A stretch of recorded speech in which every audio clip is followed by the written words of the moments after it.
বিসমিল্লাহির রহমানির রহিম। শুরু করছি আজকের অর্থনীতি ক্লাস। জনসংখ্যা। হ্যাঁ, জনসংখ্যা একটি দেশের জন্য খুবই গুরুত্বপূর্ণ একটি ইস্যু। জনসংখ্যা কোনো দেশের আয়তনের তুলনায় অনেক বেশি হলে যেমন সমস্যা, আবার আয়তনের তুলনায় জনসংখ্যা যদি খুবই কম হয় সেটাও একটি সমস্যা। তাহলে জনসংখ্যা থাকা চাই আয়তনের সাথে সামঞ্জস্যপূর্ণ। সুপ্রিয় শিক্ষার্থী, ঠিক সেরকম একটি বিষয় নিয়ে আমি আজ তোমাদের সাথে আলোচনায় থাকছি। হ্যাঁ, আমার আজকের আলোচনার বিষয় থাকছে কাম্য জনসংখ্যা। অর্থাৎ একটি দেশের জন্য কি পরিমাণ জনসংখ্যা কাম্য, কি পরিমাণ জনসংখ্যা থাকলে একটি দেশ মাথাপিছু আয় সর্বোচ্চ হবে, জাতীয় আয় সর্বোচ্চ হবে, দেশটি কল্যাণ তথা উন্নতির পথে ধাবমান হবে, উন্নয়ন ত্বরান্বিত হবে। সেরকম বিষয় নিয়ে আলোচনায় থাকছি। আমি জাকির হোসেন, প্রভাষক অর্থনীতি, গুলশান কলেজ, ঢাকা। সুপ্রিয় শিক্ষার্থী, কাম্য জনসংখ্যা তথ্য আলোচনায় তোমাদের স্বাগত জানাচ্ছি।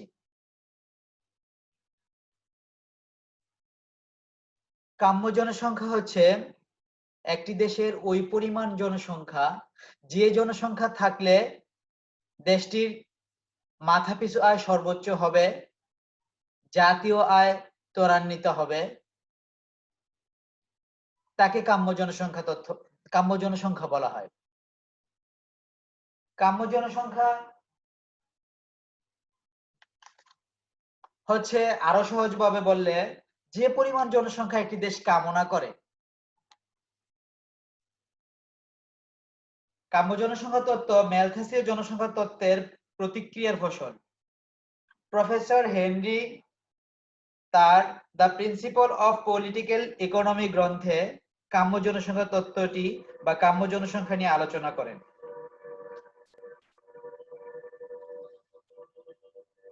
কাম্য জনসংখ্যা তত্ত্ব নিয়ে আমরা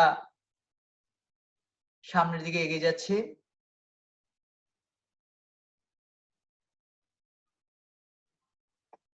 কাম্য জনসংখ্যা হলো একটি দেশের সেই পরিমাণ জনসংখ্যা যাতে তাদের মাথাপিছু উৎপাদন সর্বোচ্চ, মাথাপিছু আয় সর্বোচ্চ, জীবনযাত্রার মান সর্বোচ্চ। অধ্যাপক কে ই বোল্ডিং এর মতে যে জনসংখ্যার দ্বারা জীবনযাত্রার মান সর্বোচ্চ পর্যায়ে থাকে তাকে কাম্য জনসংখ্যা বলা হয়। আমি কাম্য জনসংখ্যা কি এটা একটু আগেও বলেছিলাম, সেটাই কোন ইকোনমিক্সের অর্থাৎ কে ই বোল্ডিং এর সংজ্ঞাটা তোমাদের পড়ে শোনালাম। একই কথা, অর্থাৎ যে জনসংখ্যা জীবনযাত্রার মান সর্বোচ্চ পর্যায়ে থাকবে তাকেই কাম্য জনসংখ্যা বলা হয়। অর্থাৎ জীবনযাত্রার মান সর্বোচ্চ পর্যায়ে। মনে রাখার জন্য পরীক্ষায় কাম্য জনসংখ্যা কি এমন কোশ্চেনও হতে পারে।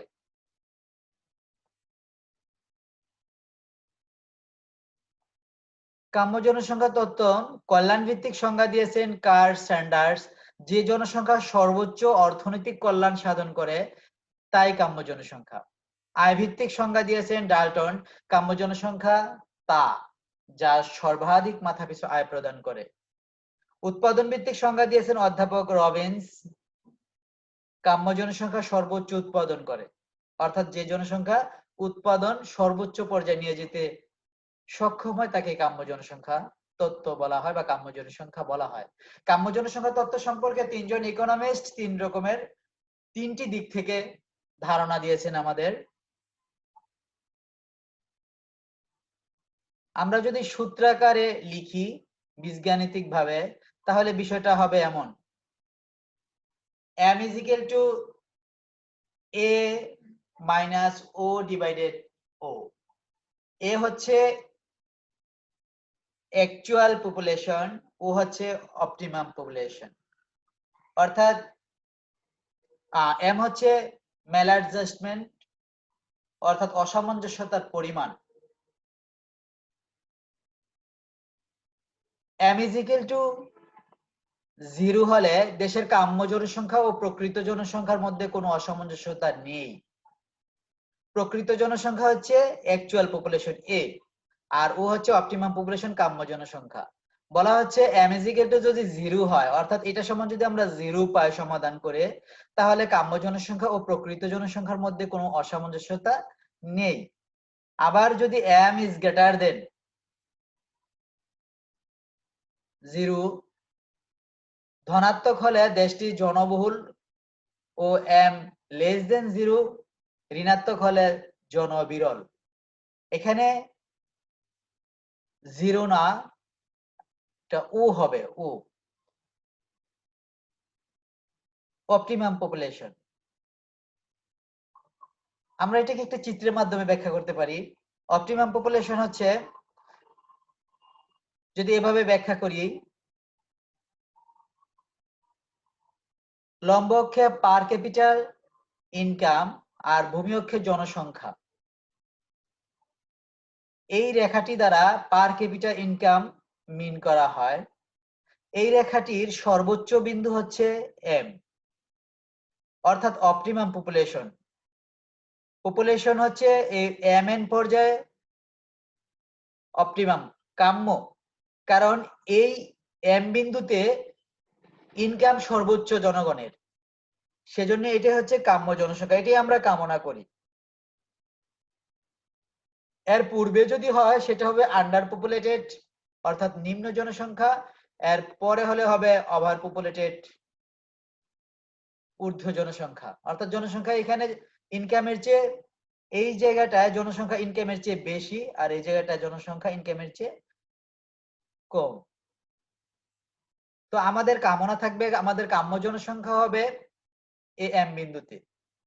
আমরা অপটিমাম পপুলেশনটা, কাম্য জনসংখ্যা তত্ত্বটা এই চিত্রের মাধ্যমে ব্যাখ্যা করতে পারি। আবার আরো একটি চিত্রে ব্যাখ্যা করা যায়, জ্যামিতিক গাণিতিক ভাবে। একটা চিত্র বর্ণনা করলে হবে।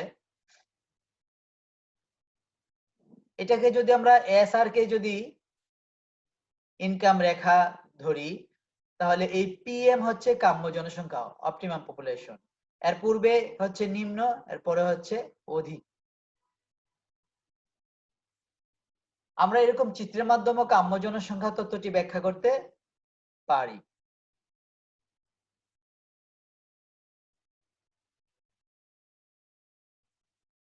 আমি যেভাবে বলেছি সেভাবে বর্ণনাটা লিখলেই হবে।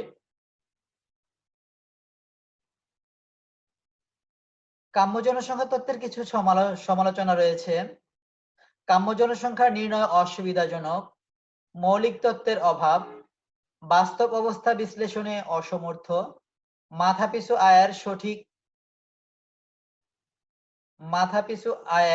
সঠিক পরিমাপ অসম্ভব।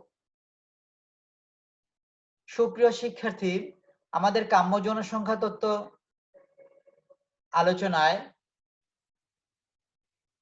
খুব সহজ একটি তত্ত্ব, কাম্য জনসংখ্যার ধারণা। আমি আবারও সিনপসিস করছি, অর্থাৎ যে জনসংখ্যা দেশের মাথাপিছু আয় সর্বোচ্চ করণে, জাতীয় সর্বোচ্চ করণে পর্যাপ্ত, তাকে কাম্য জনসংখ্যা বলা হয়। আরো সহজভাবে বললে, যে জনসংখ্যায় দেশের মাথাপিছু আয় সর্বোচ্চ হয়, তাই কাম্য জনসংখ্যা। কাম্য জনসংখ্যা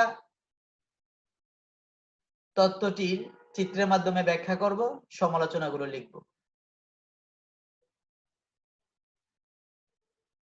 আমি পাওয়ার পয়েন্ট প্রেজেন্টেশনের মাধ্যমে তোমাদের কাম্য জনসংখ্যা তত্ত্বটি বোঝানোর চেষ্টা করেছি, আশা করি তোমরা বুঝতে পেরেছ। সবার সুস্বাস্থ্য কামনা করে আমার আজকের আলোচনা, কাম্য জনসংখ্যার আলোচনা শেষ করলাম।